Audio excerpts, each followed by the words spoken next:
Assalamualaikum warahmatullahi wabarakatuh. Suara saya kedengeran nggak ya? Dengar, Pak. Kedengar. Jelas nggak? Jelas, Pak. Jelas. Azan Isya sebentar ya.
Analisis laporan keuangan dan SPT.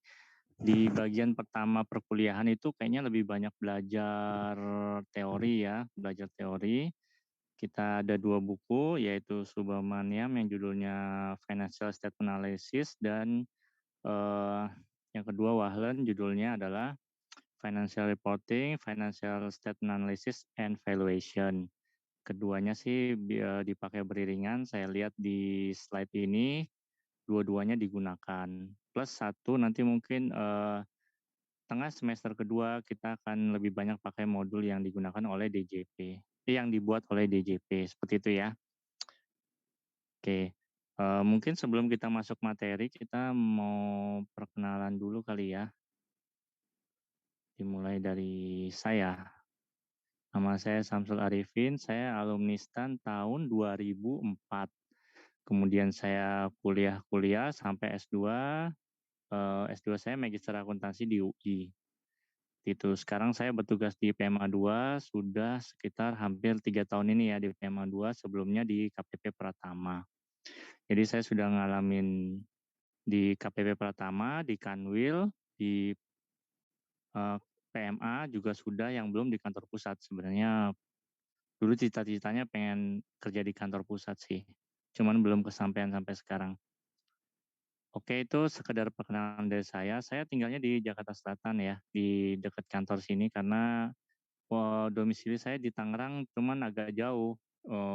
Kalau dilaju saya kayaknya nggak kuat seperti itu. Jadi saya di Jakarta Selatan. Oke, kita mulai perkenalan dari nomor absen 1 kali ya. Ya, ini karena perkenalan, tolong semua videonya dihidupkan. Oke, dimulai dari nomor 1, silakan. Ya, selamat malam, Pak. Malam. Izin mengundurkan diri, nama saya Ditya Laksmana Lintang Perdana, biasa dipanggil Adit, asalnya dari Surabaya, Jawa Timur. Oke, SMA-nya SMA mana? SMA 5, Pak. Oke, ya. Lanjut nomor 2, disebutkan asal sekolahnya ya. Selamat malam, Pak. Perkenalkan, Ya. nama saya Afifah Nur Pangestuti. Asalnya Kok dari nggak ada Purwokerto. videonya? Oh, ada di. Sorry. Ya oke, terus. SMA 5 Purwokerto. Terima kasih, Pak. Oke, lanjut. Nomor 3. Selamat malam, Pak Samsul. Nama saya Ya, Ahmad selamat Naufal malam. Ramadhani, biasa dipanggil Naufal, asal dari Banjarmasin, Kalimantan Selatan. Asal sekolah SMA Banu Kalsel BBS. Terima kasih, Pak. Ya, selanjutnya. Nomor 4. Selamat malam, Pak. Ya. Rani, saya SMA-nya. Loh, mana videonya kok nggak ada? Ada. Ada ya? Jaringan saya kali ya yang salah ya. Lalu. Oh ya, oke, sip. Ya, silakan. Ulangin lagi, Mbak. Saya belum dengar. Perkenalkan, nama saya Amalia Maharani, dipanggilnya Amel, Pak. Terus saya asal SMA-nya dari SMA Negeri 1 Jatilawang. Sekarang tinggalnya di kota apa? Di Banyumas, Pak. Banyumas, oke. Nanti disebutin kota tempat tinggal. Ya. Oke, selanjutnya nomor 5 ya. Malam, Pak. Ya. Nama saya Anita Diarayu, biasa dipanggil Anita. Tinggal di Trenggalek, Jawa Timur, asal SMA N1 Trenggalek. Oke, ya, makasih. Nomor 6. Selamat malam, Pak. Ya. Izin memperkenalkan diri, nama saya Anissa Eka Banowati, biasa dipanggil Anissa, dari Purwodadi, Grobogan, Jawa Tengah, asal SMA-nya SMA Negeri 1 Purwodadi. Oke, sip. Nomor 7. Malam, Pak. Perkenalkan, Ya. nama saya Arsita Putri Aziz, biasa dipanggil Arsita, asalnya dari Makassar, sekolah di SMA 17 Makassar. Loh, ini videonya mana? Nggak ada. Ada, Pak. Gelap, Pak. Ntar dulu. Oke, ya, ya, sip. Ya udah, oke, nomor 8.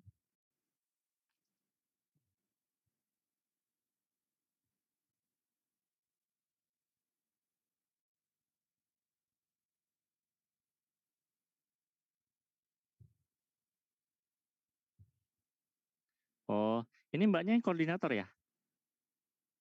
Oke, ya, sip, sip. Ya, silakan nomor 9.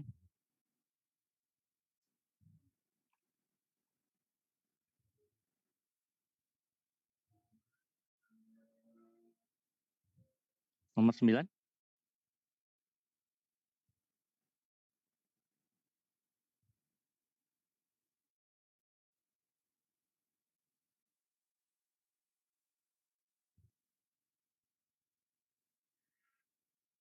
Oke, ya udah nggak apa-apa. Nomor 10.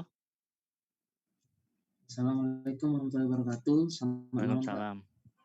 Malam. Perkenalkan, nama saya Azhar Mauli Siregar, biasa dipanggil Azhar, asal dari Medan, Sumatera Utara, asal SMA Negeri 1 Matauli, Pak. Itu kecamatan di Medan, Matauli. Oh, saya SMA-nya di Sibolga, Pak. Sibolga, oke ya, siap. Nomor 11. Selamat malam, Pak. Nama saya Dinda Kusumesti, biasa dipanggil Dinda. Saya dari Kulon Progo, Yogyakarta. SMA saya itu SMA Negeri 1 Atas, Pak. Oh, Atas. Oke, ya, siap. Atas tuh, bandara itu Kulon Progo ya, bukan Watas ya? Ya, kalau bandara itu Kulon Progo, di kecamatannya teman, Pak. Dekat rumah saya sih, sebenarnya, Pak. Oh iya, keretanya udah jadi belum sih? Kereta KRL, Pak. Kereta bandaranya, bukan KRL-nya. Kalau KRL-nya udah kan kemarin diresmiin ya. Kemarin udah diresmiin kan ya. Solo Klaten, Solo mana sih? Oh belum kayaknya ya kereta bandara. Saya pernah sekali ke Bandara Kulon Progo itu bingung mau naik apa. Ya udah naik Grab. Oke, nomor 12. Perkenalkan Pak, nama saya Elisa Vanduika Satya Praja, biasa dipanggil Avan. Kotanya di Cimahi, SMA-nya di SMA Negeri 2 Cimahi, Pak. Oh iya, oke. Nomor 13. Selamat malam, Pak. Nama saya Fadila Skarkinasih, biasa dipanggil Dila. Saya asalnya dari Purwodadi Grobogan, Jawa Tengah. Asal sekolahnya SMA Negeri 1 Purwodadi, Pak. Oh, tadi udah ada satu ya yang sama ya? Iya, Pak. Purwodadi ya, oke, sip. Nomor 14. Selamat malam, Pak Samsul. Ya. Nama saya Faris Ibani Saputra, biasa dipanggil Faris. Asal dari Tangerang, asal SMA dari SMAN 1 Tangerang. Apa? Di mana?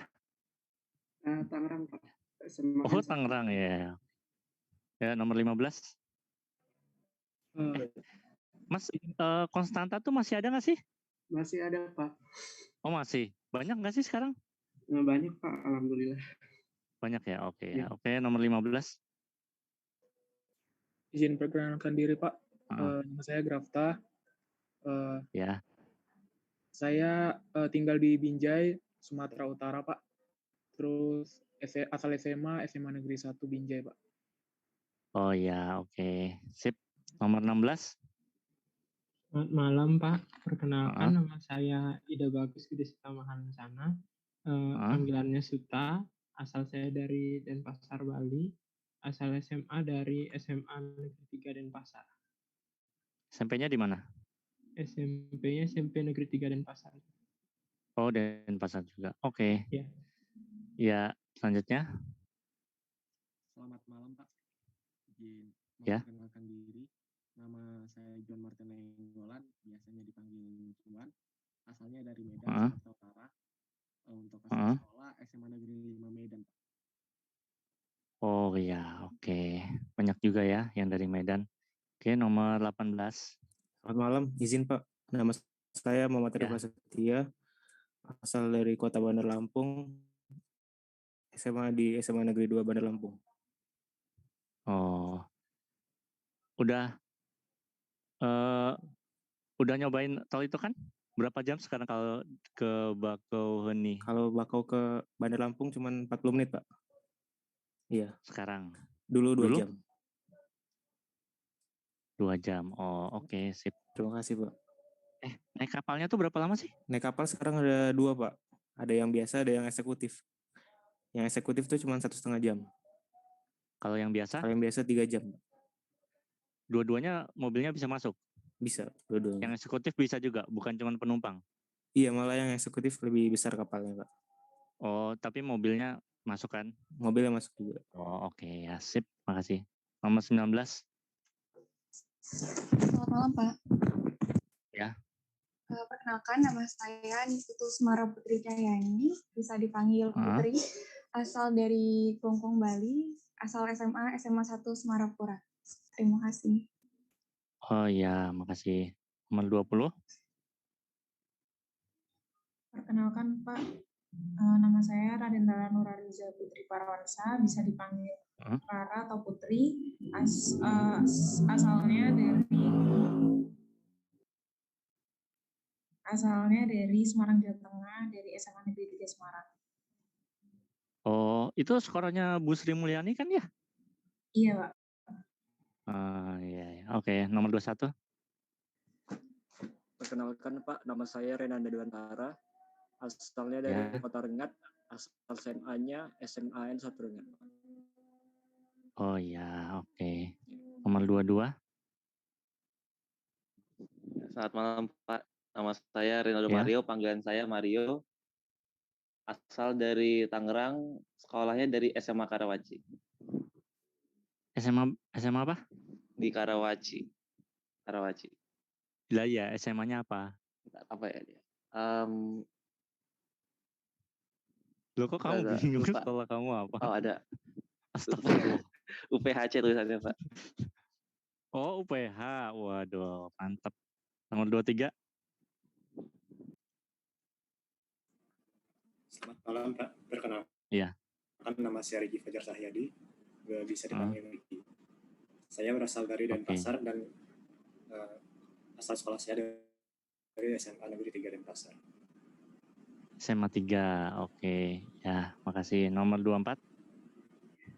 Selamat malam Pak. Nama saya Runeva Adami, bisa dipanggil Neva, asal dari Solo, Sumatera Barat. SMA 1 Solo. Oke. Ya, makasih. Nomor 25. Selamat malam Pak. Perkenalkan, saya Seli Azahra, biasa dipanggil Seli, asalnya dari Lampung Utara, SMA-nya SMA Negeri 3 Kota Bumi. Oh gitu. Berapa jam kalau lewat jalan tol itu sekarang dari Bakauheni? Kalau dari Bakaunya sekitar 2 jam lebih Pak. 2 jaman. Oh ya. Sekarang udah nyampe sebelum Palembang itu kan ya? Udah nyampe apa sih? Sebelum Palembang itu namanya apa ya? Apa Pak? Prabu Mulih. Oku ya? Oku apa ya? Ogan Komering. Sekarang udah sampai Palembang, Pak. Udah nyampe ya? Udah nyampe di apa sih namanya stadionnya itu ya, dekat stadion ya, exitnya itu. Jakabaring Pak. Ya Jakabaring, udah nyampe Jakabaring. Oke. Nomor 26. Selamat malam Pak. Perkenalkan nama saya Serli Rosalina, panggilannya Serli, asal dari Kota Tangerang, SMA-nya di 90 Jakarta. Mas Pak. Oh, berarti Jakarta Barat ya? 90 itu mana? Jakarta Selatan, Pak. Oh, Jakarta Selatan. Oh iya. Ya. Nah, kok jauh sekolahnya? Kota Tangerangnya yang di pinggir, Pak, yang di pinggir Jakarta Selatan. Tangerang di pinggir Jakarta Selatan, mana ya? Ini Ciledug. Oh, oke. Ya, nomor 27. Selamat malam, Pak. Perkenalkan, nama saya Siti Nurhaliza, biasa dipanggil Siti, asalnya dari Wonosobo, Jawa Tengah, asal SMA-nya dari SMA 1 Wonosobo, Pak. Wonosobo itu mana ya? Dekat Dieng itu bukan sih? Ya. Iya, Pak. Dieng yang ada di Wonosobonya, Pak. Oh iya, bukan Banjarnegara Dieng itu. Setengah-setengah sih, Pak. Oh, setengah-setengah. Oh iya, benar ya. Oke, nomor 28.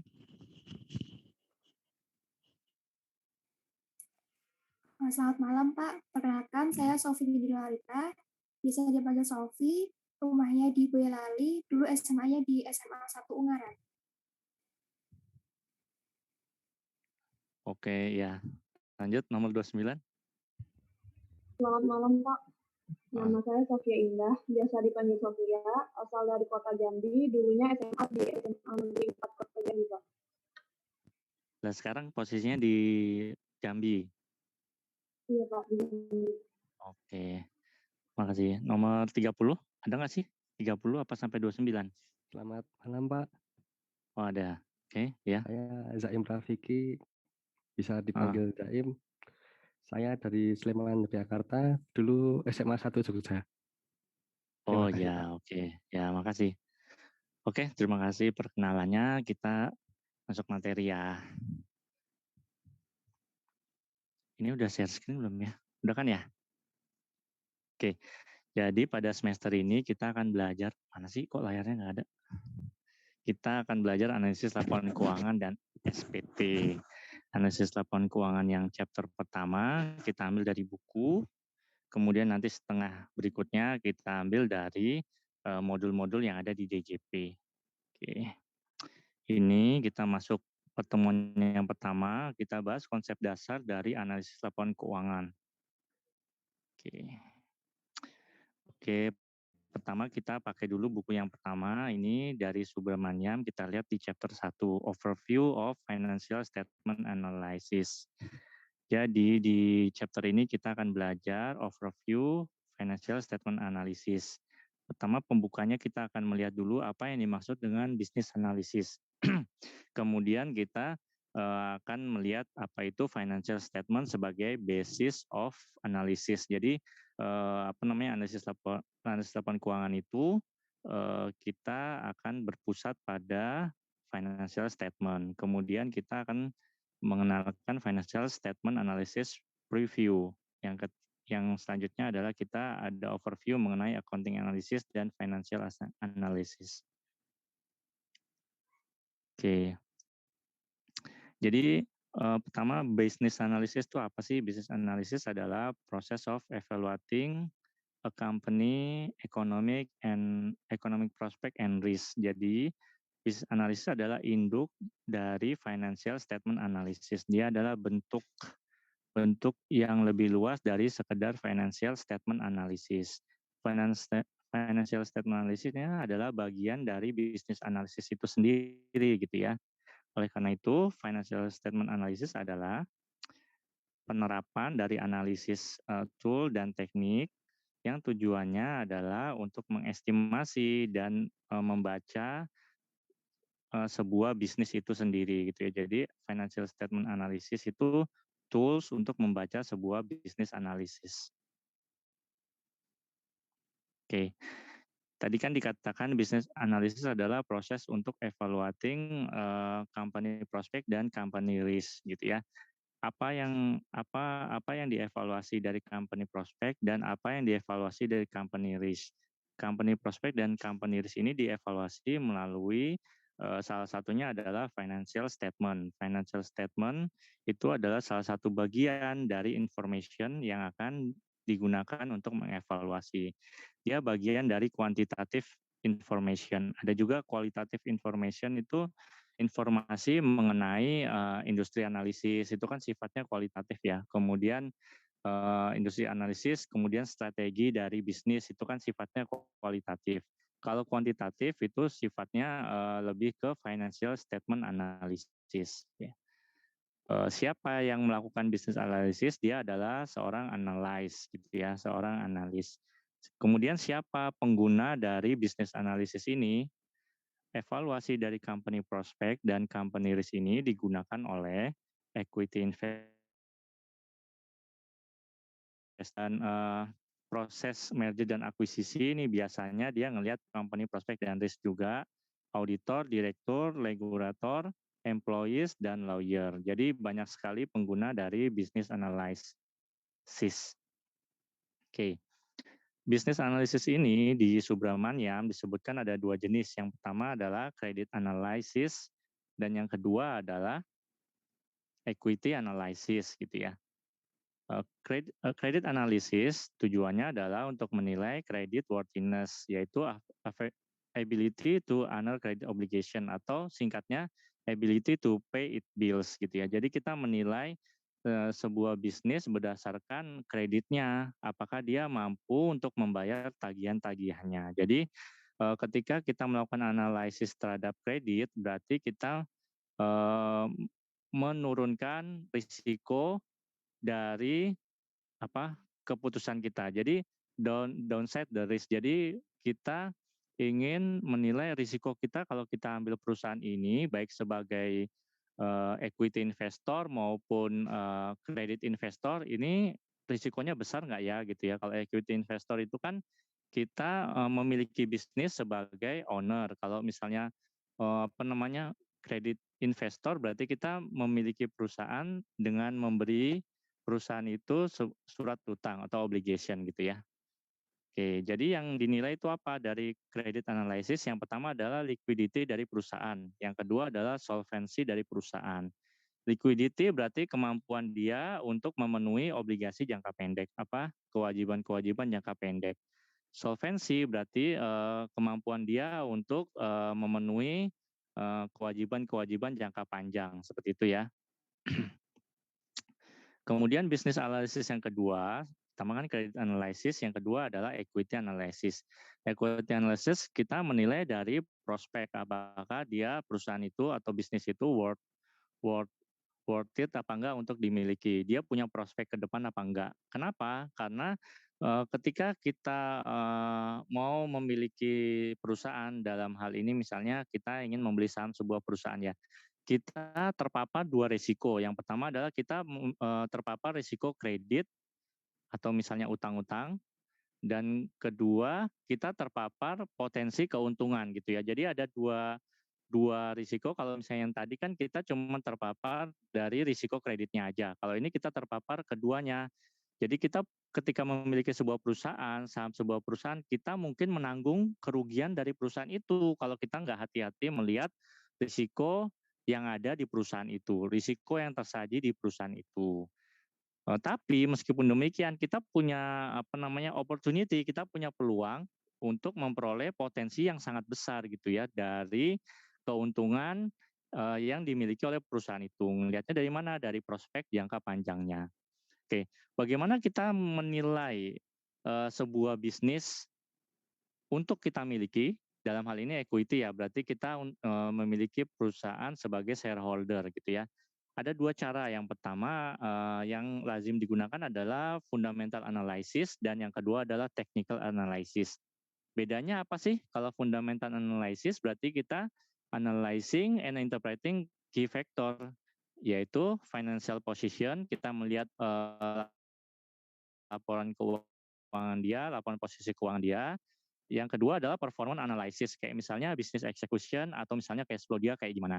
Nah ini lebih ke data gitu ya. Jadi kita menilai perusahaan dari benar-benar hal yang real gitu ya. Sedangkan apa sih yang disebut dengan technical analysis? Itu kita searches for pattern in price of volume history of stock. Jadi kalau kita kalau kita melihat kata technical analysis berarti yang ada di bayangan kita adalah chart. Jadi chart itu kita ngelihat histori dari nilai sebuah perusahaan itu dulu gimana ya gitu. Apakah sahamnya naik terus, kapan naik, kapan turun kan gitu ya. Kita ngelihat charts-nya. Kemudian kita menggunakan teknik tertentu untuk menilai apakah ke depannya perusahaan ini bakalan naik apa enggak harga sahamnya ya berdasarkan chart. Nah, itu ya technical analysis itu gitu ya. Jadi dia sifatnya lebih ke prediction.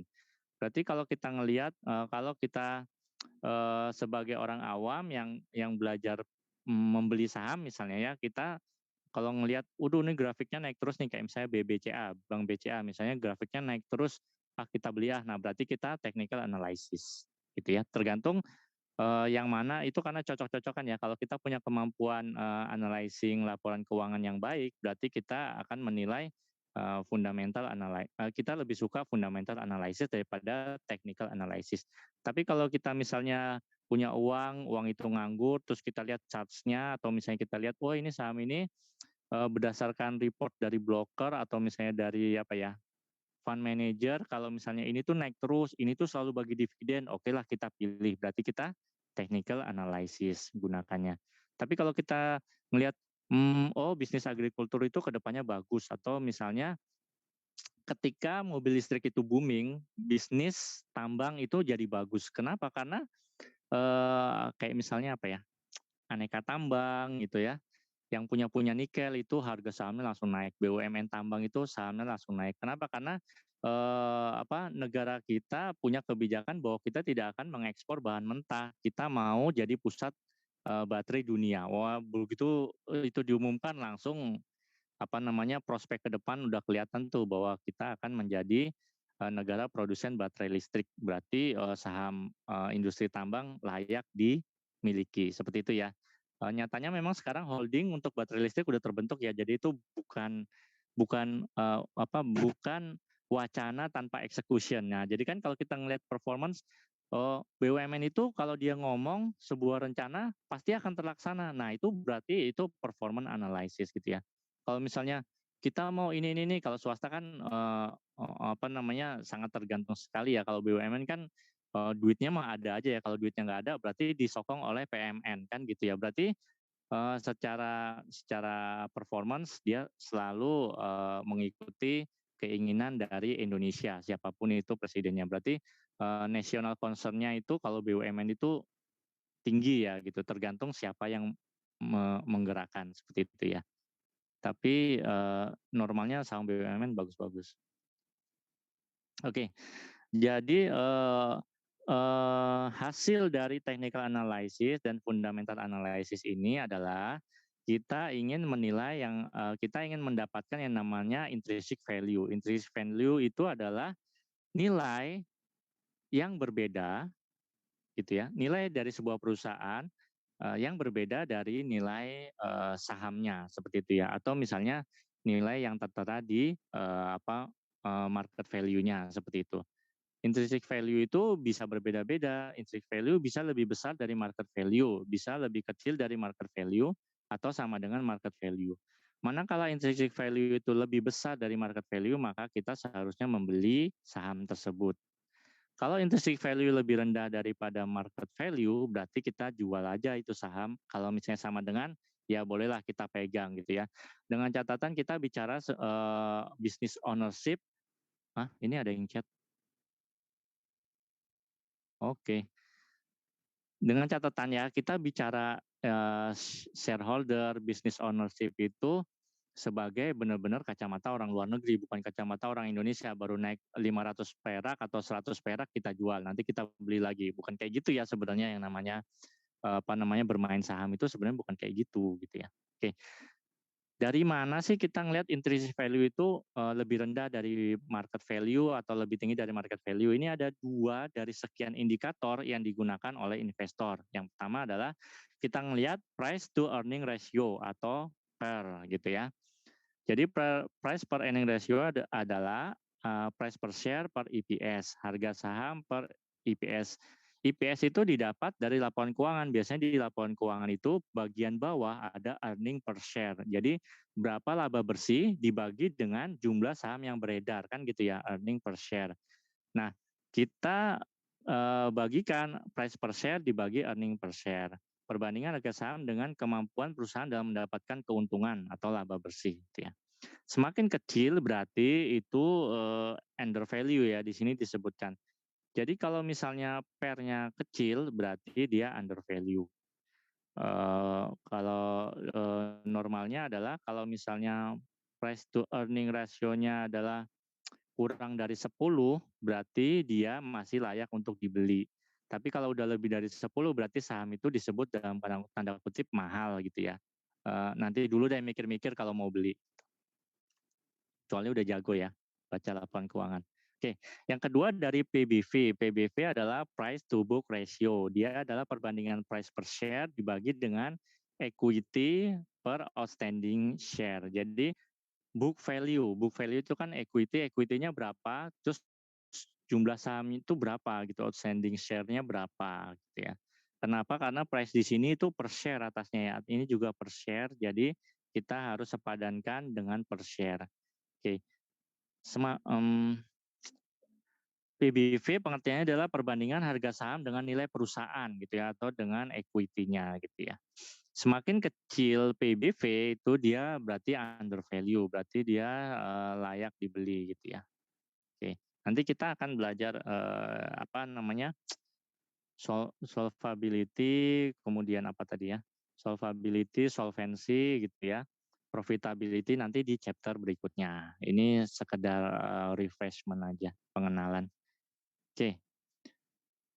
Tadi kan ada business analysis. Business analysis itu di Subramaniam dia punya sebuah piramida. Jadi business analysis itu terdiri dari industri analisis dan strategi analisis. Nah, baik industri maupun strategi analisis ini bisa dijabarkan menjadi 3 gitu ya, yang sifatnya ini kuantitatif ya. Yang sifatnya kuantitatif itu adalah accounting analysis, financial analysis, dan yang ketiga adalah prospective analysis. Tujuan dari semuanya adalah untuk mencari yang namanya nilai intrinsik.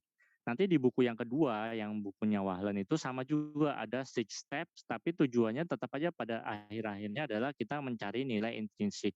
Kita mencari value of the firm. Kita mencari nilai dari perusahaan itu layak dibeli apa enggak gitu ya. Kalau dalam kacamata equity. Kemudian layak diberi kredit apa enggak dalam kacamata obligasi gitu ya. Oke, lanjut kita jabarkan satu-satu. Analisis lingkungan, ini lingkungan maksudnya adalah lingkungan bisnis, jadi business environment, bukan lingkungan hidup ya. Business environment and business strategy gitu ya. Oke.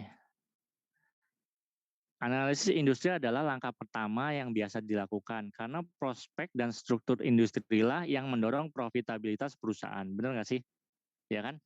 Ketika kita udah punya peraturan yang melarang ekspor barang mentah, terus berarti bisnis smelter itu maju gitu ya, bisnis smelter maju, kemudian saham-saham tambang itu maju. Kenapa? Karena tadinya kita hanya mengekspor barang mentah, sekarang kita mengekspor barang yang setengah jadi katakanlah gitu ya, yang sudah di purifying di smelter gitu ya.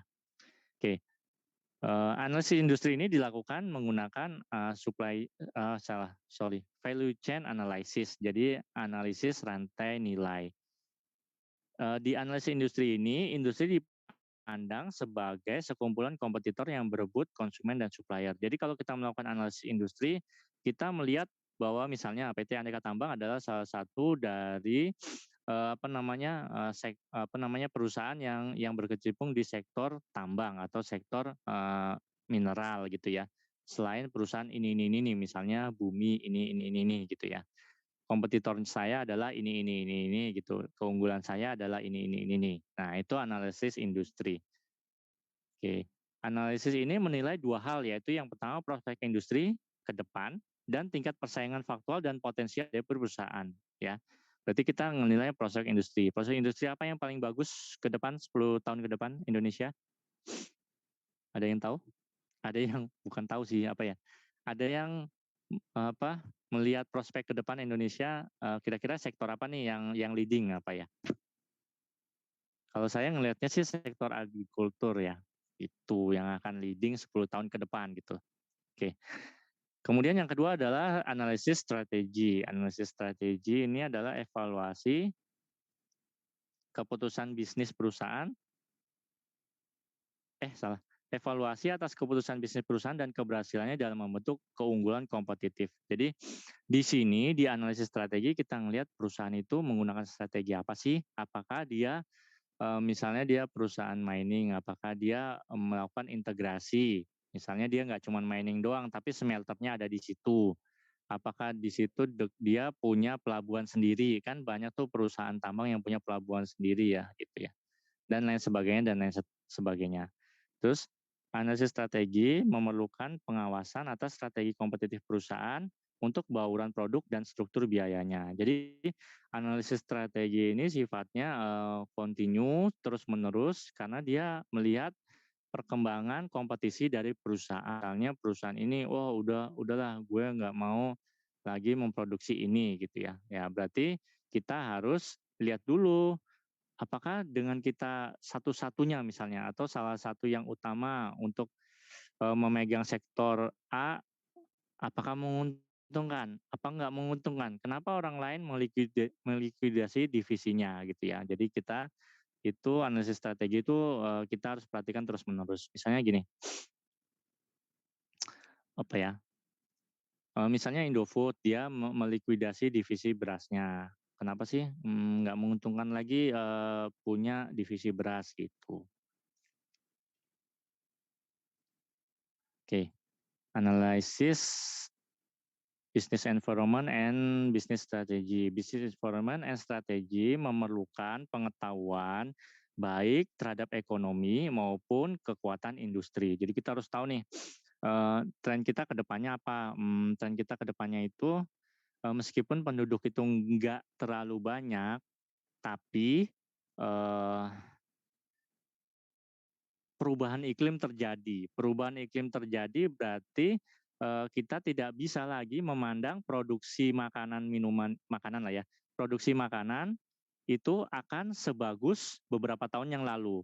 Mungkin akan sering ada banjir besar, nggak cuma di Indonesia, di mana-mana ya, ada banjir besar yang mengganggu pasokan makanan. Nah, itu kan berarti kita ngelihat keadaan ekonomi ke depan tuh kayak gimana gitu ya.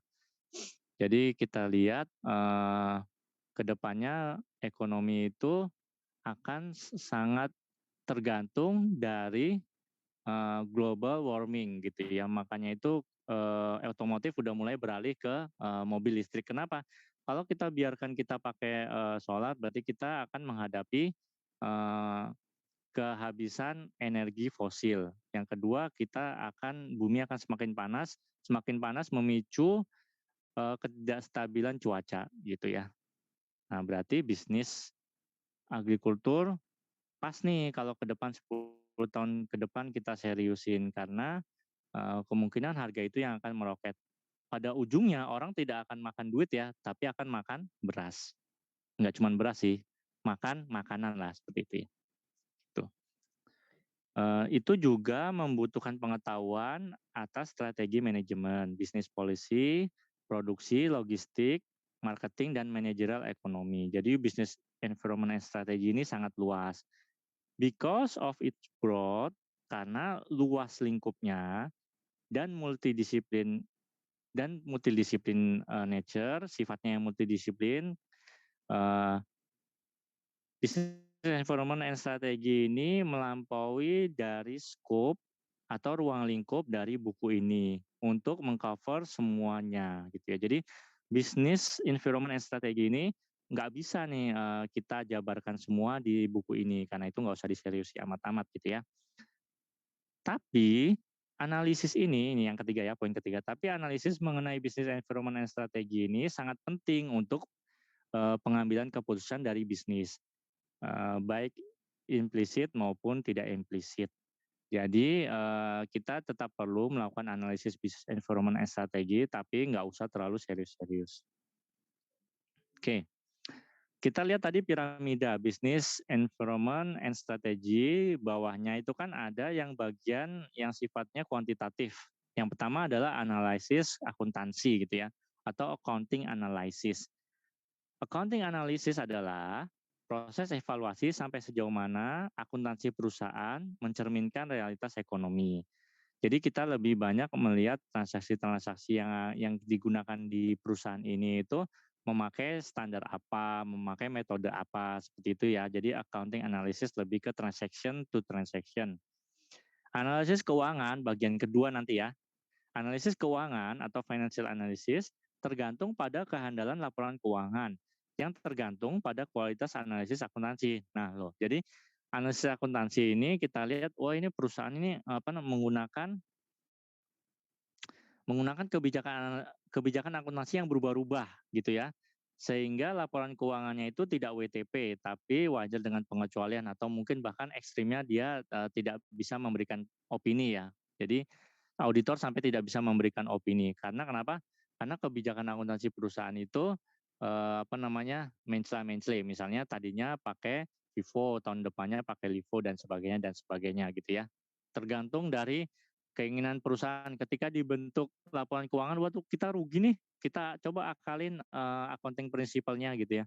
Maksudnya akalin ini memang ada dalam standar tuh ada metode-metode yang berbeda-beda ya, luas sekali gitu ya. Tapi kan tentu kita harus konsisten gitu ya dalam penerapan prinsip akuntansi gitu. Oke, berarti kalau misalnya kita ngelihat sebuah perusahaan, kalau TBK mungkin enggak ya. Kalau kita melihat sebuah perusahaan itu mencela-mencela kayak perusahaan ada di PEMA 2 itu, tadinya dia mengakui ruangan satu lantai di sebuah tower itu sebagai apartemen. Terus tahun depannya masih auditor yang sama, dia menulisnya sebagai aset investasi. Lah ini yang benar yang mana? Tadinya aset tetap, yang tahun berikutnya jadi aset investasi gitu ya, atau properti investasi gitu ya. Jadi ini kan mencela-mencela ya. Kebetulan juga auditornya nggak terlalu terkenal sih sebenarnya gitu. Nah kalau kita udah ngelihat mencela-mencela dalam hal ini misalnya PT yang di PMA 2 ini yang saya pegang misalnya dia TBK, maka ya udah nggak usah dibeli. Kenapa? Dari analisis pertama aja mencela-mencela ya penerapan standarnya gitu ya. Nggak bagus berarti PT-nya. Oke. Ada keterbatasan dari akuntansi ya, yang mempengaruhi kegunaan financial statement dan dapat menyebabkan setidaknya 2 masalah. Yang pertama adalah ada ketidakseragaman akuntansi, menyebabkan masalah komparabilitas, ya kan? Jadi satu transaksi yang sama, namun metode beda-beda. Beda perusahaan kan punya beda-beda metode ya, nggak apa-apa lah gitu ya. Tapi itu menyulitkan kita dalam mengkomparasi. At least kalau kita mau ngambil sebuah perusahaan ini baik apa enggak, kebijakan akuntansinya kita cek 5 perusahaan yang sektornya sejenis. Misalnya agrikultur semua, misalnya Astra Argo, Sinarmas Agro dan lain sebagainya itu kan masih agro, produsen kelapa sawit. Ya, produsen agrikultur kelapa sawit.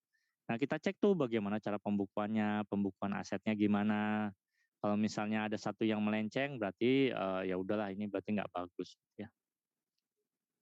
Oke, yang kedua masalahnya adalah ada diskresi dan ketidaktetapatan akuntansi yang dapat mendistorsi informasi laporan keuangan. Oke, jadi kayak misalnya ada apa namanya tuh? Ada saldo awal, ada saldo akhir persediaan. Nah itu kan sebenarnya nilainya nggak precise ya. Pasti namanya persediaan itu kan sifatnya dia apa namanya keluar masuk. Ketika 31 Desember pun yakin deh kalau itu kalau itu di benar-benar di stock opnam pada saat itu pasti nggak akan sama nilai yang ada di laporan keuangan. Karena laporan keuangan itu sebenarnya cuma perlu wajar. Jadi dia nggak perlu precise gitu ya.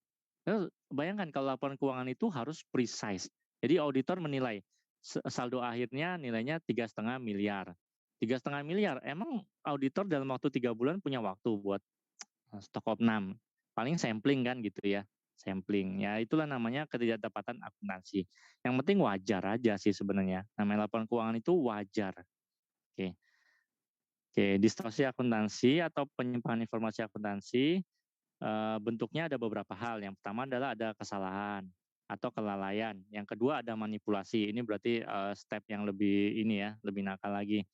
Yang ketiga adalah mungkin standar akuntansi sudah nggak bisa menangkap realitas ekonomi saat ini gitu ya, bisa aja kan gitu ya, karena kita lihat PSAK itu selalu direvisi karena kalau misalnya penerapan PSAK ini udah nggak cocok, itu sering terjadi pada Pertamina tuh.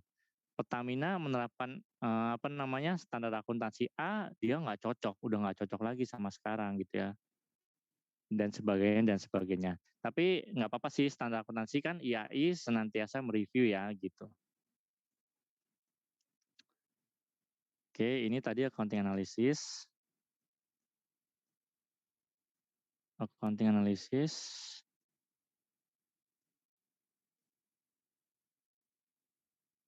Sekarang bagian kedua yaitu financial analysis. Financial analysis tadi kalau kita lihat di piramidanya dia di bagian tengah ya. Jadi financial analysis adalah penggunaan laporan keuangan untuk menganalisis posisi dan kinerja keuangan perusahaan dan untuk menilai kinerja keuangan masa depan. Oke, analisis keuangan terdiri dari analisis profitabilitas, mengevaluasi imbal hasil atas investasi perusahaan, menganalisis risiko, evaluasi mengenai kemampuan perusahaan memenuhi komitmen seperti yang tadi ya. Jadi prospek and risk gitu ya, dua-duanya harus sejalan, apalagi kalau kita misalnya investor equity. Kalau investor kredit, ya berarti kita cuma perlu menilai ini orang ability to pay-nya ada nggak ya gitu. Oke, terus analisis keuangan ini juga bagian ketiganya adalah menganalisis sumber dan penggunaan dana. Ini berarti di cash flow ya, gitu ya. Apakah cash flow-nya bagian pendanaan itu positif atau negatif? Kalau positif apa? Kalau negatif apa? Nah, itu bagian dari analisis finansial. Oke, ya berarti rasio analisis dan cash flow analisis. Jadi kita melihat cash flow analisis juga. cash flow itu kan ada 3. Yang pertama operation, financing, dan investing ya. Ada 3. Oke, bagian yang paling kanan dari piramida tadi, yang bagian bagian kuantitatifnya adalah analisis perspektif, yaitu perkiraan payoff di masa depan, biasanya laba, arus kas, atau keduanya. Oke, analisis ini tergambar dari analisis akuntansi, analisis keuangan, dan analisis lingkungan dan strategi bisnis. Oke, berarti ini bentuknya begini ya, sequential berarti ya. Jadi ngelihat akuntansi dulu, keuangan, kemudian lingkungan dan strategi bisnis. Output dari analisis ini adalah perangkat payoff masa depan yang diharapkan dapat digunakan untuk mengestimasi nilai perusahaan. Oke. Jadi prospective analysis adalah proses to forecast future payoff. Ini lebih ke equity atau shareholder kali ya, investor kali ya. Jadi pertama kita lihat dulu bisnis environment-nya mendukung apa enggak gitu ya. Tuh, yang nggak mendukung tuh apa ya? Kalau sekarang yang nggak mendukung tuh manufaktur, karena pertama PPN impor dan PPH impor itu rendah. PPN mah tetap ya. PPH impor yang bisa dimain-mainin tuh. PPH impor bisa naik turun kan ya. Tergantung dari kebutuhan kita mau menahan apa enggak. Tapi anyway, menurut saya semua PPH impor itu nilainya rendah, sehingga industri dalam negeri itu nggak pernah maju. Gitu. Contohnya paling gampang HP deh. Kita pernah punya produsen HP domestik, tapi sekarang udah mati semua. Ya nggak semua sih, mungkin ada yang saya nggak tahu ya. Tapi kayak Asia itu udah mati. Kemudian ada yang ngerakit dalam negeri itu udah mati. Kenapa? Karena ya lebih murah impor ya, gitu. Agrikultur juga sih, katanya jeruk itu lebih murah impor daripada yang ada di Jember atau Banyuwangi, buah naga itu ya. Ya begitulah gitu ya. Oke, nanti kalau menurut saya PPH impor itu harusnya tinggi ya, gitu. Oke, berarti bisnisnya yang jelek ya, terutama manufaktur lah ya, jelek gitu ya. Karena kita gampang banget nih ngimpor gitu ya. Karena saya pernah nanya di PMA 2, Bu, kampas rem, kan ini PMA ya, terserah dia mau impor apa enggak ya. Kampas rem, Ibu ini impor apa bikin di Karawang? Impor, Pak. Lah, kenapa impor, Bu? Emang kita nggak bisa bikin kampas rem? Lebih murah impor, Pak. Nah, bayangin, sedih banget kan ya. Oke, accounting analysis yang tadi ya, akun-akunnya kita lihat dia apa sesuai dengan standar apa enggak. Kalau sesuai dengan standar mencela-mencela apa enggak. Tadi FIFO, LIFO, average gitu ya. Kemudian financial analysis lebih ke perbandingan rasio tadi ya, rasio analysis dan cash flow analysis. Oke, hasil akhir dari semua ramuan analisis ini akan mendapatkan intrinsic value dari sebuah perusahaan. Intrinsic value tadi lebih rendah apa lebih tinggi dari market value. Ya, itu buku yang pertama. Masih ada buku yang kedua. Cuman ini kalau saya lihat Pak Dosko nggak terlalu apa ya istilahnya, nggak terlalu concern di buku kedua. Dia lebih menggunakan buku Subramaniam gitu ya. Oke, ini dikit aja di buku yang kedua. Jadi financial statement analysis menurut buku Wahlen ini seperti kursi atau meja nih ya. Kursi atau meja yang punya 3 kaki. Yang pertama adalah ekonomi karakteristik, yang kedua strategi yang diambil oleh perusahaan, yang ketiga adalah financial statement dari sebuah perusahaan itu. Gitu ya. Jadi dia ibarat meja atau kursi, tahu saya ini apa? Stools. Stools itu apa bahasa Indonesianya? Oke. Stools yang mempunyai 3 kaki. Yang pertama adalah untuk memperoleh financial statement analysis yang efektif, kita harus bisa mengidentifikasi ekonomi karakteristik dari industri tersebut, di mana perusahaan itu berkompetisi dan memetakan karakter itu ke dalam determinan dari profitability dan risikonya, gitu ya. Jadi industri ini didukung apa enggak sama perusahaan. Kalau nature kayak garam gitu ya, masih banyak yang impor. Kenapa nggak didukung sih sama pemerintah ya? Kalau menurut saya, kan gini, kita punya BUMN namanya PT Garam. PT Garam itu dia tidak bisa memproduksi garam dengan spesifikasi tertentu gitu ya. Kan garam harusnya kita nggak impor, nggak kayak gitu. Importir garam terbesar tuh mana? Belanda. Belanda tuh nggak punya pantai yang luas gitu ya. Itu lebih ke teknologi sama kemampuan research kalau garam itu saya bilang. Kenapa? Karena garam yang diimpor itu bukan garam yang kita makan, tapi garam industri gitu ya. Misalnya kita beli ciki nih, ciki itu ada garamnya, ada NaCl. Jadi yang kita impor tuh bukan sekedar garam, tapi NaCl gitu ya, lebih ke kimia dari pembentuk garam itu. Jadi nggak sembarangan garam yang di pantai gitu ya. Ini kesalahan persepsi dari orang-orang. Anyway, kalau itu garam nggak didukung lah sama pemerintah kalau saya lihat ya. Sampai kapanpun kita akan impor sih. Waduh, komputer saya ngeheng. Oke, yang kedua, describing strategy that a firm pursue. Jadi strategi yang diambil oleh perusahaan untuk membedakan perusahaan itu dengan kompetitornya. Sebagai dasar evaluasi dari kompetitifnya perusahaan, competitive advantage, jadi keunggulan kompetitif perusahaan, dan sustainability-nya. Yang ketiga, mengevaluasi firm financial statement, including accounting concept and metode yang diambil oleh mereka.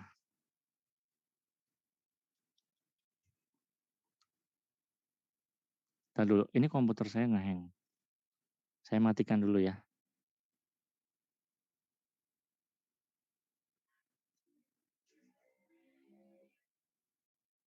Oke, sampai sejauh ini kalau ada pertanyaan boleh ya, mumpung belum jauh.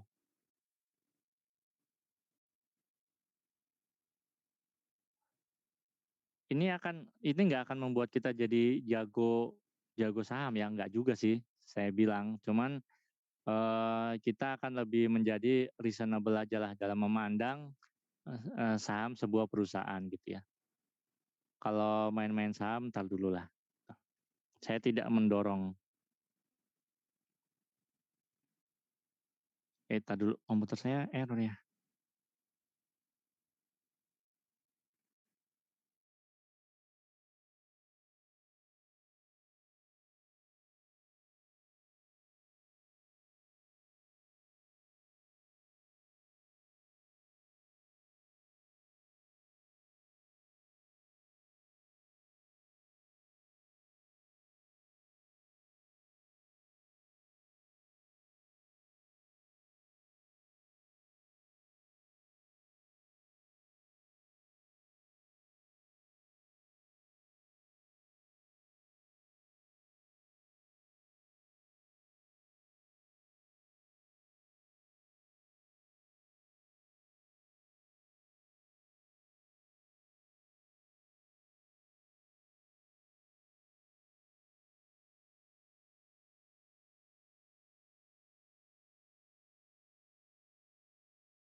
Oke, sambil menunggu komputer saya nyala lagi,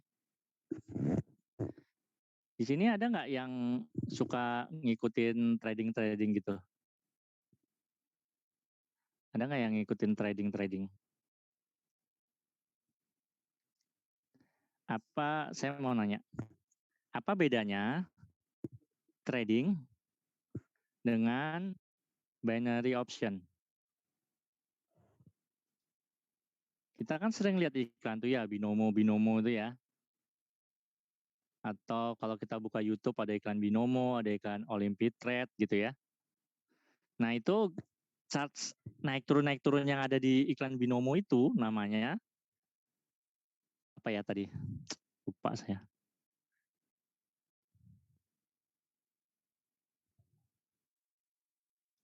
Charts itu namanya technical analysis gitu ya. Ada yang ikutan trading gitu? Anyway, binomo itu bukan trading ya, saya kasih tahu. Jadi sebagai anak sekolahan, kita nggak perlu ikut binomo-binomo, itu lebih ke apa ya, tebak-tebakan sih kalau saya bilang.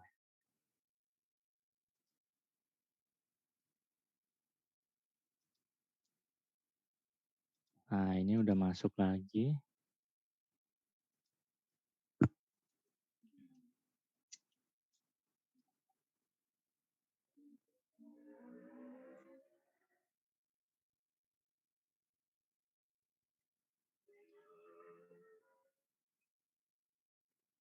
Ini claim house-nya di mana ya? Udah tadi ya?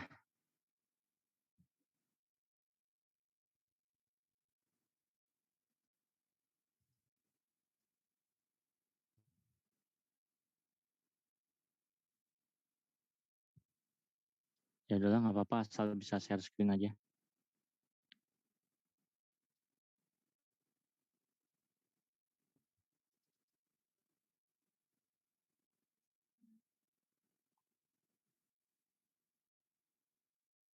Oke, makasih.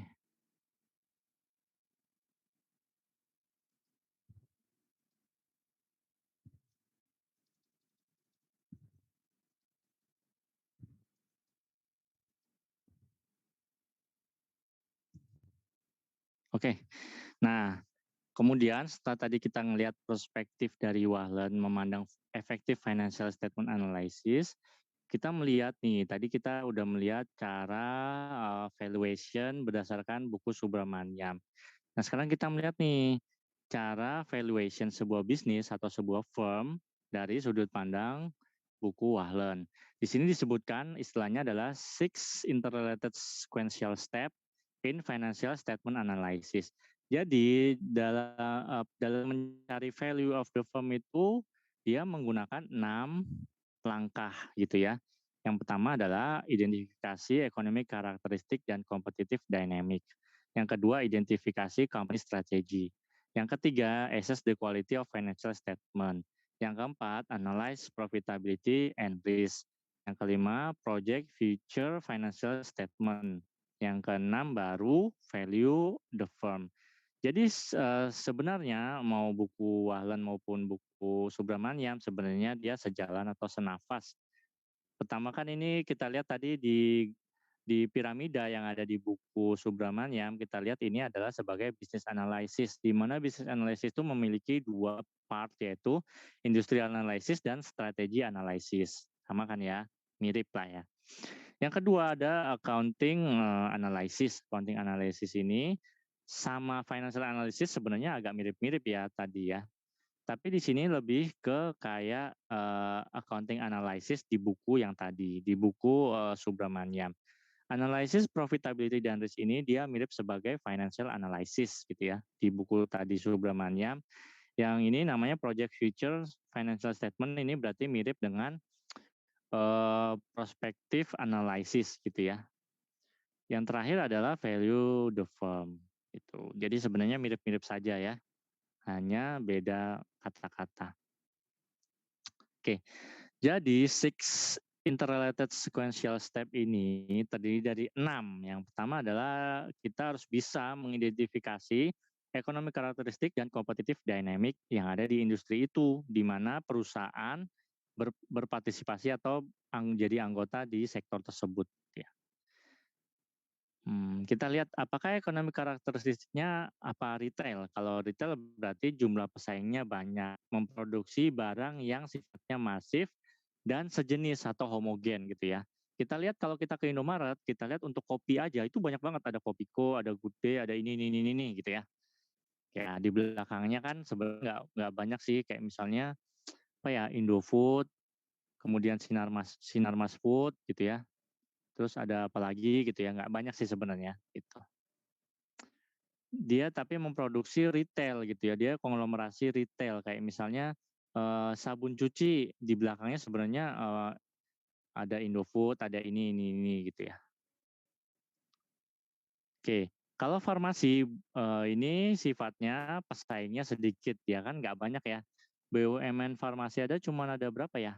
Holding BUMN farmasi itu ada Indofarma, Bio Farma, satu lagi apa ya? Lupa saya. Sedikit ya. Di luar itu juga sebenarnya sedikit sih, nggak banyak-banyak amat gitu ya. Oke, kemudian kita lihat ekonomi karakteristiknya apakah padat karya atau padat modal. Berarti kalau misalnya infrastruktur itu berarti padat modal ya, karena nggak semua infrastruktur itu dikerjakan oleh manusia. Banyak yang sifatnya precast gitu ya. Kita lihat waktu ngebangun LRT itu dia udah cuman masang-masang doang. Pabrik LRT-nya tuh ada di Cibubur kalau nggak salah. Precast. Di Pancoran, bukan Pancoran sih ya. Di MT Haryono juga ada pabrik precast-nya LRT gitu. Jadi dia tinggal masang tak gitu ya. Udah nggak padat karya lagi. Kalau dulu kan padat karya, masang kayu, nyemen, itu ada orang yang maku-maku. Sekarang udah nggak kayak gitu ya. Oke. Identify strategi yang diambil oleh perusahaan. Sasaran marketnya apakah spesifik atau luas? Kalau misalnya sasaran marketnya spesifik, berarti sifatnya sempit ya.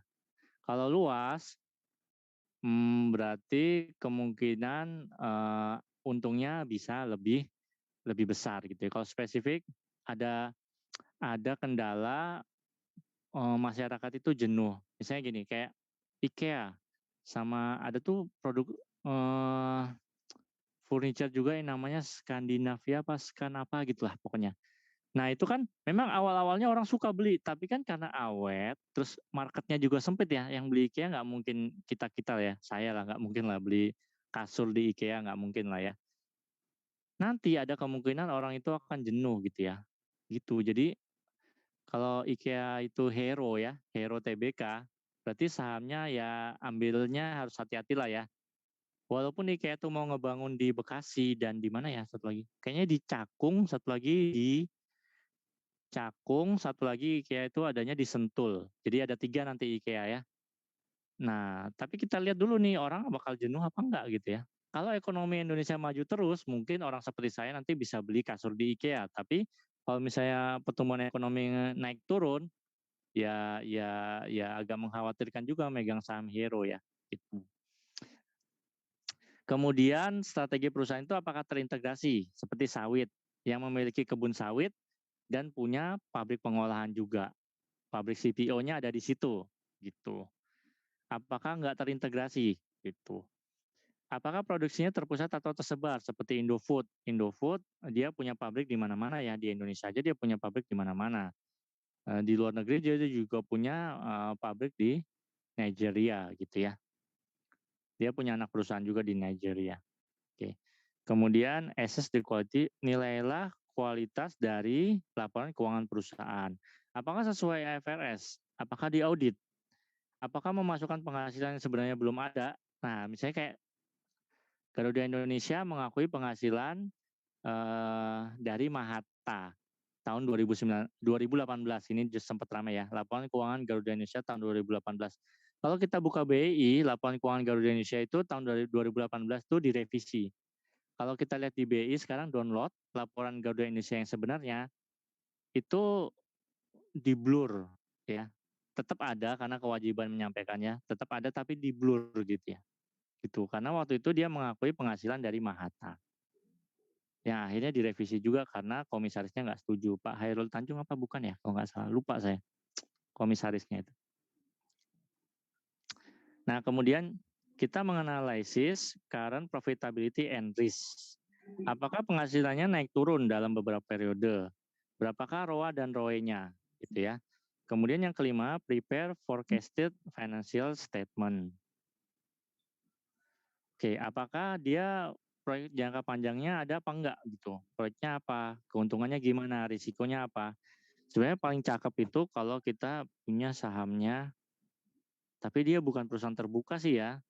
Kalau kita punya sahamnya MRT Jakarta. MRT Jakarta itu 3 bulan pertama beroperasi dia omsetnya 150 miliar. Bayangkan, besar sekali ya. Itu baru beberapa kilometer, kalau nggak salah 15 kilometer MRT itu. Gimana kalau dia udah nyampe kota ya? Wah itu luar biasa banget. Sahamnya dia punya BUMD tapi ya, punya Jakarta itu. Yang terakhir value the firm, ini kesimpulannya apakah layak dibeli sahamnya, bagaimana intrinsic value-nya, apakah layak diberi kredit, jika Anda adalah analis bank. Oke, ini bagian ketiga, ini internal. Ini kita harus seperti minyak dengan air ya. Jadi kita dua sisi, kita itu fiskus. Tapi kita juga harus ngerti laporan keuangan komersial. Kadang ini hal yang gimana ya, menurut saya nggak bisa disatu-satuin sih ya. Kalau kita lihat dari kacamata fiskus, kita selalu merasa bahwa perusahaan itu harus menyetor pajak setinggi-tingginya. Padahal kalau kita belajar makroekonomi, yang penting itu pertumbuhan ekonomi itu tinggi gitu ya. Jadi nggak penting tuh berapa pajak yang harus dipungut, itu nggak penting menurut saya gitu ya. Saya dari mazhab makroekonomi kebetulan. Jadi gini, kalau perusahaan bayar pajak kecil atau rugi kayak misalnya Astra lah ya, Astra Internasional itu bayar pajaknya kecil relatively dibandingkan dengan nilai dari perusahaannya. Pasti kalau kita punya perusahaan ya minimal, kalau kita UMKM bayar pajak 0,5% kan minimal ya. Tapi kalau Astra mungkin dia bayar pajaknya kurang dari 0,5%, mungkin 0,1% gitu ya, atau bahkan lebih kecil dari itu. Tapi kita lihat keberadaan Astra Internasional itu menghidupi beberapa perusahaan anak. Perusahaan anak itu punya supplier berapa ribu perusahaan. Beberapa ribu perusahaan supplier itu punya puluhan ribu karyawan gitu ya. Jadi kita nggak bisa menilai, wah ini pajaknya kecil, ini salah Astra Internasional. Nggak bisa kayak gitu. Kita harus menilai lebih luas lagi. Contohnya gini, waktu pandemi kemarin, Astra itu tutup 3 bulan. Waktu pandemi, Astra tutup 3 bulan untuk manufaktur ya. Untuk manufakturnya, untuk otomotifnya itu tutup 3 bulan. Ribuan perusahaan yang ada di PMA2, ribuan perusahaan yang ada di Indonesia, beberapa ratusnya ada PMA2 ya, itu suppliernya itu langsung drop tuh pajaknya. Bayangin, gaji karyawannya itu langsung dipotong 50%. Segitu berpengaruhnya gitu ya, Astra Internasional terhadap perekonomian Indonesia. Jadi gitu, kita harus memandang sesuatu secara lebih luas gitu. Jadi makanya ini kalau saya bilang seperti minyak sama air. Kalau kita bicara analisis laporan keuangan secara keseluruhan, bisnis environment secara keseluruhan, kita harus berbicara sebagai seorang makroekonomis. Tapi kalau kita bicara penerimaan negara, kita harus bicara sebagai orang pajak. Nah itu dua-duanya nggak bisa disatuin tuh. Pasti tuh nggak bisa disatuin. Nggak bisa tuh orang pajak misalnya penerimaan pajak nggak tercapai 80%, nggak bisa kita bilang, wah nggak apa-apa, yang penting makroekonomi bagus. Nggak bisa, pasti banyak deh orang pajak itu yang merasa bahwa itu sebuah kegagalan. Padahal menurut saya nggak ya, biasa aja sih. Oke, itu lebih ke kemampuan Anda sebagai fiskus itu gimana gitu ya, dalam menganalisis laporan keuangan WP gitu ya. Laporan keuangan WP itu kalau kata Pak Indra Yagus, guru mantan pegawai pajak yang suka jadi guru pajak ya, itu pengajar S2 UI. Semua laporan keuangan perusahaan itu adalah salah. Tinggal gimana kita menemukan kesalahannya sebagai fiskus, gitu ya prinsipnya. Oke. ALK, wah ini nggak usah lah dibaca. Ini. ALK bagi fiskus. Nah ini kan nggak bertentangan sih. Air sama minyak gitu ya. Mengidentifikasi tingkat kepatuhan WP dengan cara menilai kewajaran laporan unsur-unsur dalam SPT yang pada akhirnya dapat menggali potensi pajak yang masih terdapat pada WP. Nanti kita akan main ke namanya apa ya, koreksi positif dan koreksi negatif. Kemampuan kita melihat bahwa ini menurut PSAK boleh, tapi menurut Undang-Undang PPH koreksi positif, koreksi negatif ini nggak boleh. Itu aja dulu gitu. Jadi laporan keuangan komersial itu benar, ketika dicemplungkan di SPT itu belum tentu benar gitu ya. Tergantung kemampuan kita. Bagi pemeriksa digunakan untuk mengidentifikasi masalah yang mungkin terdapat dalam pos-pos laporan keuangan. Anyway, Mbak Michelle ini di record nggak? Oke, sip ya. Kelas kemarin juga nge-record. Oke. Bagi pemeriksa pajak digunakan untuk mengidentifikasi masalah yang mungkin terdapat dalam pos-pos laporan keuangan, sehingga pemeriksa dapat menentukan pos-pos yang perlu diperdalam dalam pemeriksaan audit scope, ya kan? Kalau kita lihat laporan keuangan, nggak semuanya sih. Kalau kita sebagai fiskus, nggak semuanya kita periksa satu-satu. Kita cukup periksa bagian-bagian yang kira-kira nggak wajar, gitu ya. Tujuan perpajakan lain seperti membuat benchmarking, ini udah nggak dipakai ya. Nanti ada yang namanya CRM. Nanti kalau internetnya nggak error, nanti saya tunjukkan CRM. Kelas lain, kelas sebelah sudah saya tunjukkan CRM. Tapi jangan di-record ya, soalnya ada nama PT-nya. Nanti kalau bagian itu recordnya ditutup dulu. Oke. ALK ini dasar-dasarnya dipelajari di STAN. Kemudian kalau udah jadi pegawai pajak dipelajari Pusdiklat Pajak, nanti ujungnya untuk DJP juga gitu ya. Pola pikir ALK dan SPT dari sudut pandang DJP. Fiskus memahami aktivitas wajib pajak berdasarkan laporan keuangan. Nah, ini masih sama lah ya tadi.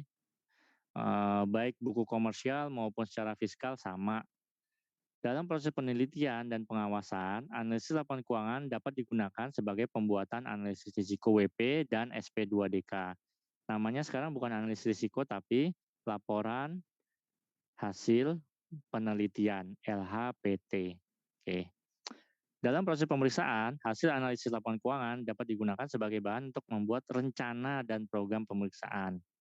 Oke, ini lebih ke financial analysis ya. Financial analysis itu biasanya pemeriksa itu dia punya rasio-rasio itu berapa tahun tuh? 5 tahun rasio, comparable rasio itu di mana yang janggal. Kadang kan ada WP itu dia naik turun rasionya itu terlalu tinggi ya. Nah, di poin itu nanti akan difokuskan pemeriksaan. Biasanya pemeriksa itu memeriksa biaya gitu ya. Dia jarang memeriksa omset. Jarang ya. Berarti ALK bagi DJP itu sebagai early warning. Oke. Oke, itu pandangan minyak sama air. Dah, tutup di situ ya. Nah, sekarang kita cuma akan mereview aja konsep dari laporan keuangan. Karena kalian udah tingkat 3, saya yakin ini udah apal lah ya. Laporan keuangan terdiri dari laporan posisi keuangan, laporan perubahan ekuitas, catatan laporan keuangan, laporan laba rugi, income statement. Giliran laporan posisi keuangan benar ya menurut PSAK, giliran laporan laba rugi, oh enggak, ini income statement gitu lah ya. Menurut IFRS. Laporan arus kas, informasi komparatif, oke. Dan laporan posisi keuangan pada awal periode terdekat sebelum entitas menerapkan kebijakan akuntansi retrospektif. Ini kalau ada ya. Oke. Oke, ini review aja. Laporan posisi keuangan terdiri dari aset, liability dan equity. Kemudian di sini terpisah ada yang namanya income statement. Isinya adalah penghasilan kurangi beban. Kemudian penghasilan kurangi beban ini menjadi ekuitas. Nanti akan menjadi laporan perubahan ekuitas. Laporan perubahan ekuitas, nilai ekuitasnya akan masuk ke laporan posisi keuangan. Kemudian ada laporan arus kas yang berisi 3 hal ya, arus kas itu. Nanti akan masuk di laporan posisi keuangan sebagai kas dan setara kas. Penjelasan dari laporan posisi keuangan dan income statement ini biasanya ada catatan atas laporan keuangan. Ini jarang dibaca. Tapi penting sih kalau Fiskus nih biasanya suka baca. Oke. Laporan posisi keuangan, nah ini mengulang saja ya, aset sama dengan liability plus equity. Kemudian jadi laporan posisi keuangan itu mendayagunakan aset, equity dan liability sehingga dapat menghasilkan laba, gitu ya. Laporan posisi keuangan merupakan potret dari aktiva dan dana yang digunakan dari satu titik waktu ke titik waktu lainnya pada interval yang tetap, misalnya bulanan, quarter maupun tahunan, gitu ya. Jadi pendayagunaan ini semua untuk menghasilkan laba. Oke, laporan laba rugi atau income statement nanti bisa dibaca sendiri ya. Nah, ini yang jadi perhatian dari Fiskus gitu ya. Namanya adalah distribusi atau apropriasi laba. Kita lihat laba sebelum bunga dan pajak atau earning before income before interest and tax gitu ya. Nah, bunga ini kalau kita lihat di SPT ini jarang banget bunga kalau nggak dari bank ya. Kalau nggak dari bank dia jarang banget sesuai dengan kondisi normal gitu ya, sesuai dengan nilai pasar namanya ya. Karena kebanyakan perusahaan terutama yang tidak TBK ya, dia mengambil utang dari pemegang saham. Utang dari pemegang saham biasanya nggak pakai perjanjian. Selain nggak pakai perjanjian, dia juga nggak pakai term, kapan harus dilunasi. Udah nggak pakai term, nggak pakai bunga lagi. Nah, ini yang harus dievaluasi oleh Fiskus. Nah, biasanya di sini ya. Oke, udah lolos dari sini, Fiskus juga harus melihat nih pajak, laba sebelum pajak, earning before tax. Biasanya earning before tax ini dia memasukkan beban-beban yang terlalu banyak sehingga harus dikoreksi namanya positif dan namanya koreksi negatif untuk memperoleh pajak. Oke, setelah pajak earning after tax ini ada yang namanya dividen. Ini dibagikan ke pemegang saham. Kebanyakan laporan keuangan SPT dia tidak ada dividen. Bayangin, dia nggak ada dividen. Jadi ini bertentangan banget kayak minyak sama air ya. Tujuan mendirikan perusahaan adalah untuk memakmurkan pemegang saham, memaksimalkan laba untuk stakeholder. Stakeholder dalam hal ini misalnya pemegang saham. Tapi kok mayoritas perusahaan di Indonesia dia tidak mencantumkan dividen di SPT-nya. Padahal uang larinya ya buat beli bensin oleh direktur. Direkturnya itu pemegang saham itu sendiri. Jadi nanti kalian akan belajar analisis laporan keuangan di mana itu ada koreksi positif, koreksi negatif. Seperti itu ya. Oke, kemudian sisa dari semuanya adalah laba ditahan atau retained earning. Uniknya di SPT itu semua laba adalah retained earning. Padahal setelah ditanya uangnya ada apa enggak ada. Aneh ya. Tuh. Oke. Oke, ini laporan arus kas, ini ada 3, operation, investing, operating, investing, dan financing gitu ya. Aktivitas operasi berasal dari transaksi yang merupakan penghasil utama pendapatan entitas dan aktivitas lain yang bukan merupakan investasi dan pendanaan. Walah, muter-muter. Aktivitas investasi adalah berasal dari perolehan dan pelepasan aset jangka panjang, serta investasi lain yang tidak termasuk setara kas. Oke. Aktivitas pendanaan berasal dari transaksi yang mengakibatkan perubahan dalam jumlah serta komposisi kontribusi modal dan pinjaman. Oke. Ini kan supaya kita menghangatkan suasana.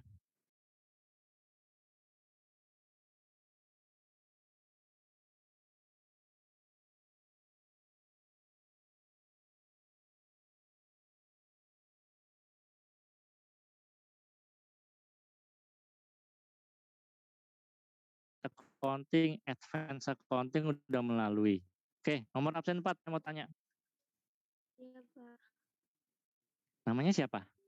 Amel. Ah, yang kenceng, Mbak. Amel. Oh ya, Mbak Amel. Saya mau tanya, kalau kita sebagai analis gitu ya, kita bicara sebagai analis laporan keuangan, aktivitas operasi ini harusnya positif apa negatif? Bagusnya, bukan harusnya, bagusnya. Positif. Kenapa alasannya?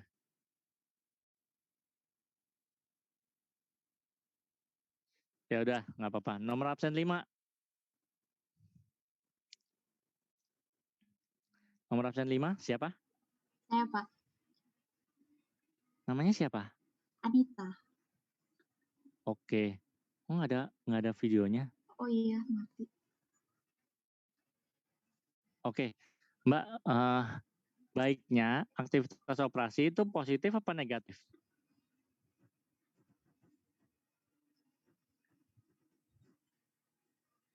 Maksudnya Positif. plus apa minus? Alasannya apa? Plus.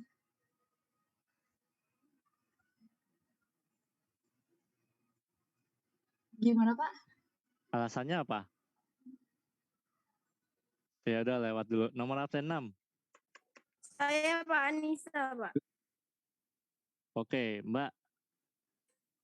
Ya udah, pertanyaan saya ganti deh. Itu jawabannya adalah karena itu penerimaan kas dari pelanggan dan pembayaran kas kepada pemasok. Jadi harusnya positif ya. Kalau misalnya negatif berarti kita banyakkan bayar dong daripada menghasilkan. Oke, pertanyaan saya ubah yang kedua. Kalau investing itu harusnya bukan harusnya ya. Bagusnya nilainya positif apa Menurut negatif? saya negatif, Pak. Kalau Kenapa positif alasannya? berarti dia lebih banyak investasi, nanti uang yang dipakai untuk investasi lebih tinggi, labanya berkurang. Bukan. Oke, nomor absen 7. Tapi negatif udah benar. Nomor 7. Iya, Pak. Ya, gimana? Kenapa, Pak? Arus kas dari aktivitas investasi ini baiknya positif apa negatif? Positif. Alasannya apa? Karena memang harusnya begitu. Ya udah, nomor absen 8.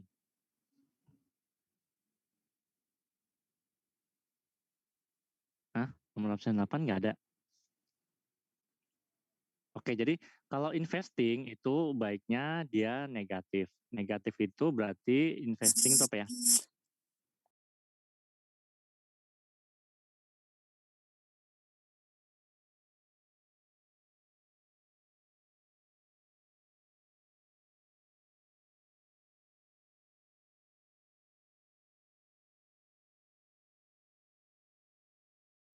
Berarti kalau arus kasnya investasi itu positif, berarti perusahaan sedang jual-jualin aset tetap. Nah, itu mengundang pertanyaan kenapa kalau aset tetapnya memang sudah nilai bukunya 0 sih nggak apa-apa ya. Tapi kalau misalnya karena kekurangan likuiditas, nah itu yang berbahaya gitu kalau kita sebagai analis. Nomor absen berapa tadi? 8 ya? Oh, ada videonya. Namanya siapa? Oh iya, Mbak Misalnya ini videonya. Oke, yang ketiga Mbak, aktivitas pendanaan. Baiknya positif atau negatif? Baiknya. Alasannya?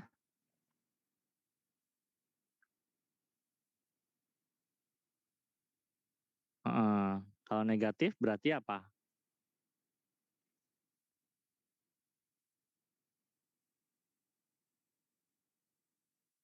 Oh ya, boleh juga sih. Ya, benar. Kalau misalnya dia positif, berarti dia sedang menerima pinjaman. Kan pendanaan nih. Berarti dia sedang menerima pinjaman. Nah, itu tergantung. Bisa bagus, bisa nggak bagus. Kita lihat track record-nya. Itu pinjamannya udah terlalu banyak apa enggak gitu ya. Kalau misalnya nggak terlalu banyak dan dia punya proyek jangka panjang, ya nggak apa-apa lah gitu ya. Tapi kalau misalnya pinjamannya itu gede tapi omsetnya segitu-gitu aja, itu kayak perusahaan di PMA nih, bahaya itu gitu ya, bahaya, nggak usah kita punyain tuh sahamnya. Oke, kalau positif berarti dia sedang mendapat uang dari aktivitas pendanaan, misalnya dapat pinjaman dari bank misalnya. Kalau misalnya negatif berarti dia membayar dividen gitu ya. Oke, makasih. Udah selesai nih. Oke, nah sekarang kita latihan membaca apa sih namanya ini?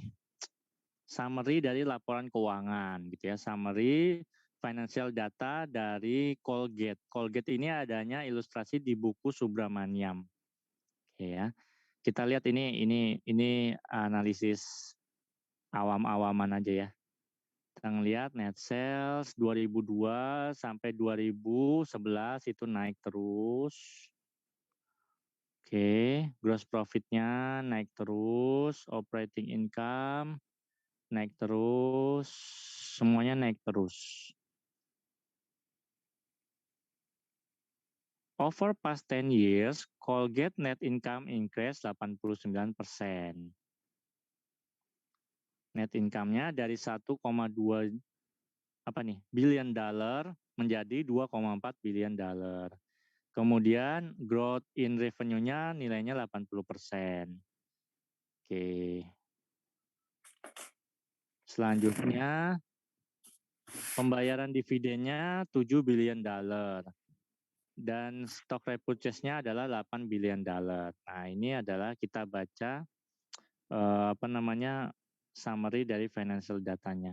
Oke, ini aset, ini berarti kita lagi baca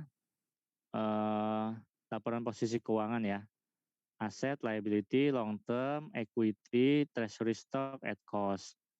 Kemudian earning per share ini adanya di laporan income ya. Dividen per share ini emang harus analisis sih. Kalau earning per share biasanya ada earning per share itu adanya di bawahnya laba bersih. Ini nggak perlu analisan. Earning per share biasanya disediakan. Terus dividen per share ini cash dividen per share ini harus ngitung. Stock price biasanya ada ya, stock price ada. Kemudian shares outstanding ini ada di laporan keuangan ini ada. Oke. Ini dari income statement, ini dari laporan posisi keuangan, apa sih bahasa Inggrisnya? Laporan posisi keuangan lah ya. Nah, kalau ini income statement, laporan posisi keuangan, ini indikator-indikator rasio. Oke, ini tadi sudah kita baca ya, pakai apa? Pakai yang di modul pajak tadi, sudah kita baca. Oke, nah untuk menghangatkan suasana, Pak Dosko memberi kita tugas individu. Tugas individu itu sudah ada di Google Classroom. Oke, saya bukakan Google Classroom.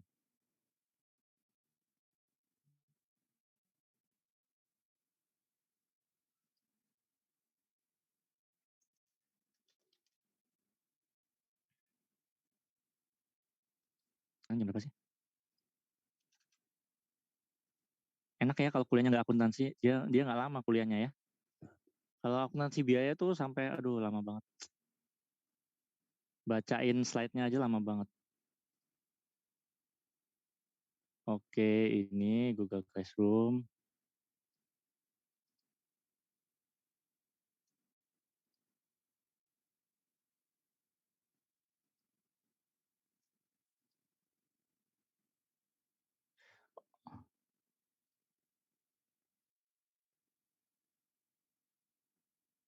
Mana sih? Oke.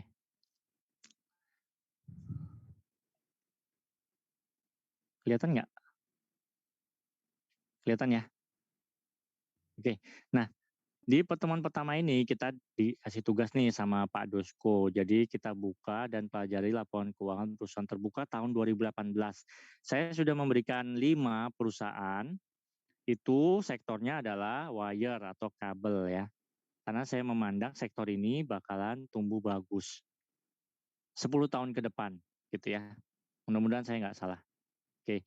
Lakukan analisis bisnis atas laporan keuangan tersebut meliputi analisis lingkungan bisnis dan strategi bisnis. Ini ringan-ringan aja ya, nggak usah serius-serius. Jadi kalian lihat wire ini kondisi industrinya kayak gimana, bagus apa enggak, kompetisinya banyak apa enggak gitu ya. Dia precise apa, dia banyak apa enggak saingannya gitu ya, pemainnya banyak apa enggak. Kemudian strategi yang diambil dari perusahaan itu, nanti yang kalian pilih ini, perusahaan itu apa gitu ya. Oke. Misalnya dia kabel telekomunikasi, kalau yang ini misalnya kabel untuk rumah tangga, kabel untuk industri. Jadi masing-masing itu dia punya strategi masing-masing. Oke. Terus nanti kalian lihat ini juga ya kalau bisa ya. Kalian ini kan udah lama tinggal di Jakarta ya, 1,5 tahun lah sebagai anak STAN. Kalian tahu Bekasi itu gimana, Karawang gimana, kalian juga baca berita banjir, kemacetan dan sebagainya. Nanti kalian coba tulis kira-kira peletakan pabriknya ini bagus apa enggak gitu ya. Kalau saya memandang peletakan pabrik yang ada di Jawa Barat itu kurang bagus. Pabrik yang bagus sekarang adanya di Jawa Tengah gitu ya. Tuh. Oke. Analisis akuntansi. Analisis akuntansi kayak tadi ya, dia diaudit apa enggak. Ini kan TBK pasti diaudit semua. Auditornya siapa? Opininya apa? Kemudian metode-metode dalam laporan keuangannya apa? Misalnya metode satu aja, nggak usah banyak-banyak. Misalnya metode dia dalam persediaan menggunakan apa gitu ya. Analisis keuangan menilai rasio-rasio akuntansi dan cash flow tadi ya, jangan lupa ya. Cash flow ringan-ringan aja kayak saya tadi ya. Misalnya nanti kalian baca, misalnya PT apa ya, ini Jembo Cable. Jembo Cable misalnya aktivitas operasinya positif, berarti bagus. Nah gitu aja, nggak usah serius-serius. Investasi, Jembo Cable ini arus kasnya negatif, berarti bagus. Kenapa bagus? Kita lihat di sini Jembo Cable, dia tahun 2018 dia beli aset tetap, sehingga arus kasnya banyak keluar, negatif ya, berarti bagus. Oke. Terus dia, oke. Untuk pendanaan, Jembo Cable ini positif. Nah, kalian lihat lebih jauh lah ya. Kalau 2017 ini negatif ya Jembo Cable. Kalau misalnya 2017 negatif, 2018 arus kasnya positif. Tapi dilihat nih, dia 2018 dapat pinjaman dari bank. Nanti kalian lihatlah alasan pinjamannya itu apa. Itu semua ada di annual report kok. Oke. Kalau 2017 dia pinjamannya negatif, berarti dia bayar utang. Gitu ya. Terus di 2018 ini Jembo Cable dia ada leasing positif. Dia dapat uang dari leasing. Terus dia dapat pinjaman dari bank. Wah, ini kita lihat nih Jembo Cable buat apa? Dia punya proyek jangka panjang apa enggak gitu ya. Ya, gitu-gitu aja analisisnya, nggak usah serius-serius. Analisis risiko nanti kalian lihat ya sedikit rasio utangnya gimana, quick ratio-nya gimana. Gitu ya. Terus solvensinya gimana gitu ya. Ringan-ringan aja, nggak usah serius-serius. Oke, ini untuk nama PT-nya ada 5. Nomor absen 1 dia KMI Wire. Nomor absen 2 Jembo Cable. Absen 3 Kabelindo dan seterusnya. Nomor absen 6 mulai lagi dari KMI Wire. Nomor absen 7 Jembo Cable dan seterusnya. Oke. Itu. Kita akan matikan Zoom-nya. Nanti kita akan balik lagi jam 9:10 untuk melihat hasil pekerjaan teman-teman. Dikit aja, dikit. Jadi di sini sudah saya kasih template-nya. Nah, ini ya supaya ada bau-bau pajaknya dikit lah ya. Kita kuliah kan namanya juga ada modul pajaknya. Nah, kalian di pertemuan pertama ini cukup mengisi nama PT-nya aja, alamatnya di mana, tahun pajaknya berapa. Di sini kebetulan tahun 2018 semua yang saya download. Kegiatan usahanya apa? Ringan-ringan aja. Pemiliknya siapa? Terus dia punya anak perusahaan nggak? Kalau punya anak perusahaannya apa aja? Ini kolom NPWP-nya kalian abaikan aja. Kalian cuma perlu isi modal sama persennya berapa. Terus data komisaris dan direksi. Saya targetnya untuk pertemuan ini kalian membaca aja. Laporan keuangan kalian baca. Tuh. Ya kan? Tapi apa yang dibaca? Kan itu ratusan halaman tuh. Apa yang dibaca? Nah ini udah saya kasih guideline-nya. Apa aja yang perlu dibaca. Gitu. Oke, komisaris dan direksi alamatnya nggak usah, NPWP-nya nggak usah, cuma nama sama jabatan aja, gampang kan ya. Nah ini tadi yang saya bilang, analisis lingkungan, analisis akuntansi, keuangan, dan risiko. Terus kesimpulannya, kira-kira ini awam-awaman aja ya, namanya juga pertemuan pertama ya. Kira-kira menurut kalian bagus nggak nih perusahaan? Kalau kalian belum bisa membaca secara analisis fundamental, kalian baca secara teknikal aja gitu. Di masing-masing annual report, dia ada harga saham per tahun kok. Tahun berapa misalnya 14, 15, 16, 17, 18 harga sahamnya gimana. Kalau harga sahamnya naik terus udah tulis saja kesimpulan, wah ini PT bagus untuk dimiliki gitu. Kalau misalnya dia bukan profitability. Kalau dia quick ratio-nya bagus gitu ya, kemampuan membayar utangnya itu bagus, kalian tulis saja perusahaan ini baik untuk diberi utang. Kalau kita ambil surat utangnya, it is worth it. Ini bolehlah diambil gitu ya. Oke, ini dulu. Ada pertanyaan? Kalau nggak ada, kita tutup ini Zoom-nya. Ada pertanyaan? Oke, nggak ada. Dicoba ya, Excel-nya kalian download. Ada di Google Classroom. Nanti kita akan kembali jam 9.15 ya untuk kita evaluasi. Nanti saya random pick 3 orang. Jadi tolong dikerjakan sebisanya aja. Oke? supaya kita ada student learning center kalau kata Bu Hanika Prodi. Ya, terima kasih. Saya tutup dulu ya ini ya. Kita balik lagi jam 9:15. Oke, terima kasih. Terima kasih, Pak.